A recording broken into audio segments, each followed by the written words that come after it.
अस्सलामु अलैकुम वरहमतुल्लाहि वबरकातुहू। मेरे जिस दोस्तों और भाइयों, मैं अल्लाह तबारक व तआला की तौफीक से जिस टॉपिक पर बात करने की कोशिश कर रहा हूं वो टॉपिक है मुतसाहिल मुहद्दिसीन कौन है। इसी तरह से मुतसाहिल मुहद्दिसीन की तादाद कितनी है। क्या मुतसाहिल मुहद्दिसीन का हदीसों पर हुक्म लगाना, रावियों के बारे में तौसीक पेश करना मोतबर है या गैर मोतबर है। इस बारे में मैं पूरी बात दलील के साथ, हवाले के साथ रखने की कोशिश करूंगा। अल्लाह तबारक व तआला से दुआ है कि अल्लाह तबारक व तआला हमें हक बात और सच बात कहने की तौफीक अता फरमाए, और जो हमसे लफ्जी तौर पर कहने में खताएं हों अल्लाह तबारक व तआला उसको माफ फरमाए, आमीन या रब्बल आलमीन। मेरे जिस दोस्तों और भाइयों, हर तालिबे इल्म के लिए जो हदीसों की सनद की जांच पड़ताल करता हो, उसको इस बारे में नॉलेज रखना, इस बारे में जानकारी रखना जरूरी है कि मुतसाहिल मुहद्दिसीन कौन है, मुतसाहिल मुहद्दिसीन की तादाद कितनी है, और मुतसाहिल मुहद्दिसीन का हदीसों पर हुक्म लगाना सही और ज़ईफ का, इसी तरह से सनद के रावियों के बारे में तौसीक पेश करना मोतबर है या गैर मोतबर है। इस बारे में मालूमात रखना जरूरी है उन लोगों को जो लोग तहकीकी मैदान में काम कर रहे हैं, हदीसों की तहकीक में। तो आइए हम सबसे पहले यह बता दें कि मुतसाहिल मुहद्दिसीन किसको कहते हैं। तो मुतसाहिल मुहद्दिसीन उनको कहा जाता है जो कसरत के साथ मजहूलुल हाल रावियों के बारे में तौसीक पेश करते हैं, उनको मोतबर कहते हैं, उनको सिकह करार देते हैं, उनको सदूक करार देते हैं, जबकि वो रावी मजहूलुल हाल रहते हैं, मजहूलुल हाल होते हैं, उनकी हालात जिंदगी के बारे में कुछ पता नहीं होता कि वो कौन है। इसी तरह से उन हदीसों को सही करार देते हैं जो हदीसें उसूली तौर से ज़ईफ करार पाती हैं। उन हदीसों की सनद में मजहूलुल हाल रावी होते हैं, ज़ईफ रावी होते हैं। तो ऐसे लोगों के हुक्म लगाए हुए हदीसों पर गौर व फिक्र करके, उनकी सनद को चेक करके यह देखा जाता है कि वाकई में इन लोगों ने जिन हदीसों को सही कहा है उन हदीसों की सनद में इल्लतें हैं या नहीं हैं। अगर उसूली तौर से ऐसी इल्लतें उसके अंदर मौजूद हैं कि उसमें कोई रावी मजहूलुल हाल है, तो कोई रावी ज़ईफ है, तो कोई रावी का एक दूसरे रावी से मुलाकात नहीं है, या इसी तरह से कोई रावी उसके अंदर मुदल्लिस है, अन से रवायत बयान किया हुआ है, समा की सराहत नहीं किया हुआ है, तो ये तमाम जो इल्लतें उसूली तौर से पाई जाती हैं, अगर इन तमाम इल्लतों में से कोई अगर एक भी इल्लत है और उसके बावजूद ये मुतसाहिल मुहद्दिसीन उस पर सही का हुक्म लगाते हैं, हसन का हुक्म लगाते हैं, तो उनकी ये बात मोतबर नहीं मानी जाती है। तो आइए हम देखते हैं, मेरी तहकीक के मुताबिक मुतसाहिल मुहद्दिसीन की तादाद 9 है, 9, जिसमें इमाम उजली हैं, ये मुतकद्दिमीन मुहद्दिसीन में से हैं। इमाम तिरमिजी हैं, ये भी मुतकद्दिमीन मुहद्दिसीन में से हैं। इमाम इब्ने खुज़ैमा हैं, ये भी मुतकद्दिमीन मुहद्दिसीन में से हैं। और इसी तरह से इमाम बज़्ज़ार हैं, ये भी मुतकद्दिमीन मुहद्दिसीन में से हैं। और इमाम इब्ने हिब्बान, इमाम हाकिम, इमाम अल-बहकी, इमाम अल-बज़्ज़ार, इमाम अबू नईम अस्फ़हानी और इमाम दारकुतनी, ये तमाम लोग मुतसाहिल मुहद्दिसीन में शुमार किए जाते हैं। अबू नईम अस्फ़हानी के बारे में शेख अलबानी रहमतुल्लाह अलैह ने कहा कि ये मुतसाहिल मुहद्दिसीन हैं। तौसीक रिजाल में, यानी रावियों के बारे में तौसीक करने में, उनको सिकह कहने में, उनको मोतबर समझने में ये मुतसाहिल हैं। मालूम हुआ कि अबू नईम अस्फ़हानी जो हैं मुहद्दिस हैं, लेकिन ये मजहूलुल हाल रावियों की भी तौसीक कर देते हैं, उसको भी सिकह करार दे देते हैं। मैं इस वीडियो के नीचे डिस्क्रिप्शन के अंदर ये तमाम टेक्स्ट के जरिए हवाला दे दूंगा, वहां से आप इसके बारे में अच्छी तरह से पढ़ सकेंगे और मालूमात कर सकेंगे। तो यह हो गया अबू नईम अस्फहानी, नंबर 1, ये मुतसाहिल मुहद्दिसीन में शुमार किए जाते हैं। इसी तरह से इमाम बज़्ज़ार के बारे में इमाम हायसिमी ने कहा कि अल बज़्ज़ार यतसाहुल फी तौसीक, कि इमाम बज़्ज़ार की तौसीक, इमाम बज़्ज़ार ये मुतसाहिल हैं तौसीक में, यानी इमाम बज़्ज़ार भी मजहूलुल हाल रावियों की तौसीक कर देते हैं, उनको मोतबर करार दे देते हैं। जैसा कि किताबुल बास के अंदर जिल्द नंबर 6 सफ़ा नंबर 35, इसी तरह से नस्लुल नबाल के अंदर मुजमुर रिजाल जिल्द नंबर 4 सफ़ा नंबर 402 में देख सकते हैं। नंबर 3, इमाम अल-उजली, इमाम उजली मुतसाहिल मुहद्दिसीन में शुमार किए जाते हैं। नंबर 4, इमाम इब्न हिब्बान मुतसाहिल मुहद्दिसीन में शुमार किए जाते हैं। इमाम उजली और इमाम इब्न हिब्बान दोनों मुहद्दिसीन को मुतसाहिल मुहद्दिसीन में शुमार किया गया है।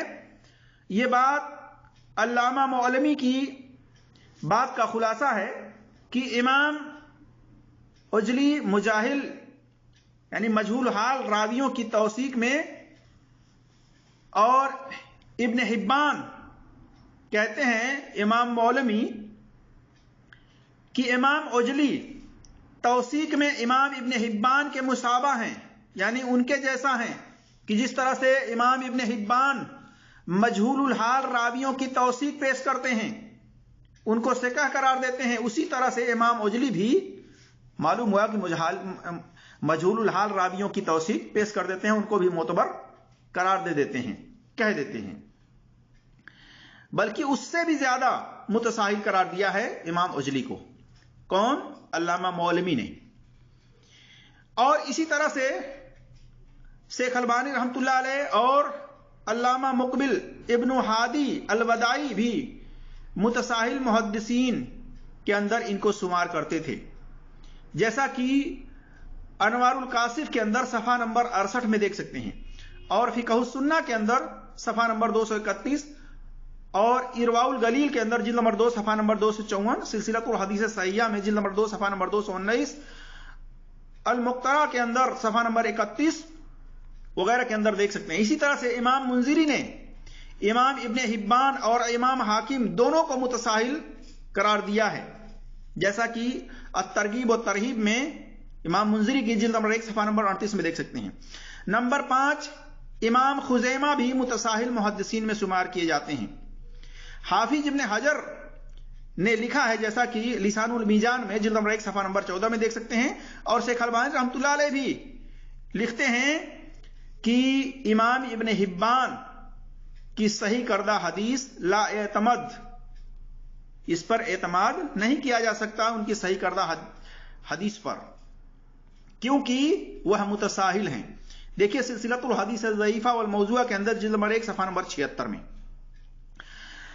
एक बात यह भी याद रखिए कि हाफिज ज़ुबैर अली ज़ई रहमतुल्लाह अलैह इमाम उजली और इमाम इब्न खुज़ैमा को मुतसाहिल नहीं समझते थे, जबकि दूसरे मुहद्दिसीन ने इन दोनों को मुतसाहिल होना साबित किया है। तो हाफिज ज़ुबैर अली ज़ई रहमतुल्लाह अलैह की बात कैसे मोतबर हो सकती है? इसी तरह से नंबर 6, इमाम हाकिम मुतसाहिल मुहद्दिसीन में शुमार किए जाते हैं। नंबर 7, इमाम तिरमिजी मुतसाहिल मुहद्दिसीन में शुमार किए जाते हैं। नंबर 8, इमाम अबी बकर अल बहकी भी मुतसाहिल मुहद्दिसीन में शुमार किए जाते हैं, और इमाम दारकुतनी भी मुतसाहिल मुहद्दिसीन में शुमार किए जाते हैं। इन चारों मुहद्दिसीन को हाफिज ज़हबी ने मुतसाहिल मुहद्दिसीन में शुमार किया है। देखिए जिक्र मिन एतमद कौल अल जरह व तादील सफ़ा नंबर 159 या सफ़ा नंबर 2 में। इसी तरह से अल मुक़दा सफ़ा नंबर 83 में देख सकते हैं।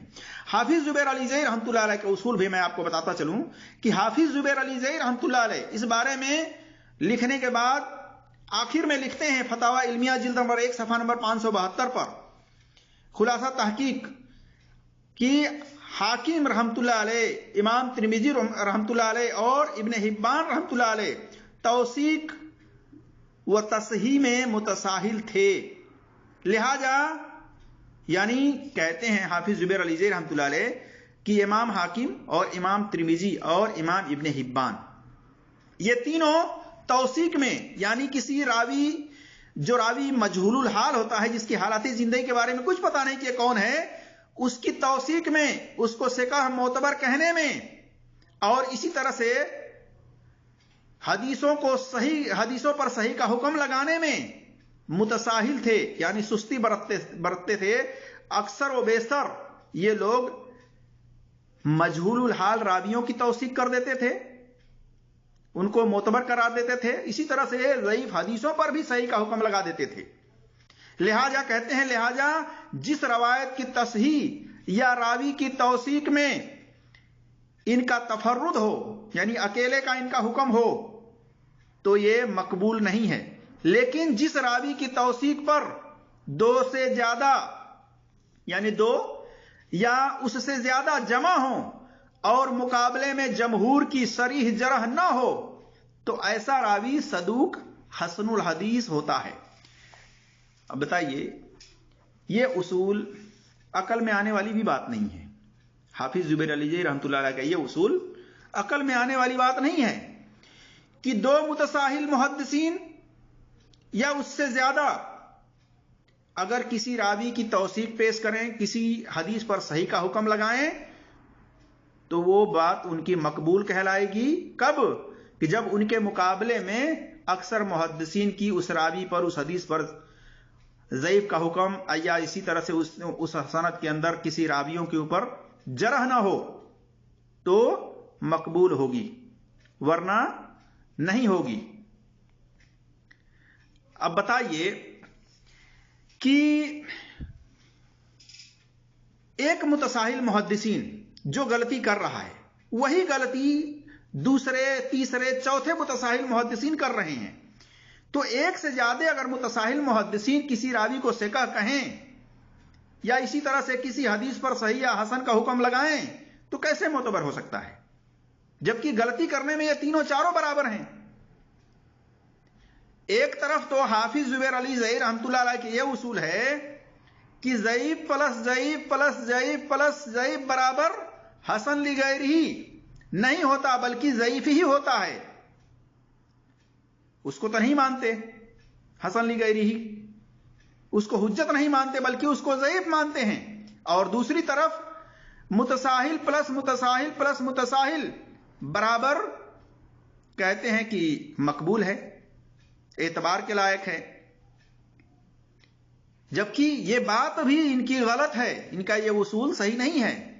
جس طرح سے ضعیف پلس ضعیف پلس ضعیف برابر ضعیف ہی ہوتا ہے، اسی طریقے سے متساہل پلس متساہل پلس متساہل برابر غیر معتبر ہوتا ہے، معتبر کے لائق نہیں ہوتا ہے۔ ان کی نہ توثیق مقبول ہوگی کسی راوی کے بارے میں، اور نہ کسی حدیث پر صحیح یا حسن کا حکم معتبر ہوگا، بلکہ یہ غیر معتبر ہوگا، کیونکہ یہ متساہل محدثین ہیں جو کثرت کے ساتھ مجہول الحال راویوں کی توثیق پیش کر دیتے ہیں، ان کو معتبر کہہ دیتے ہیں۔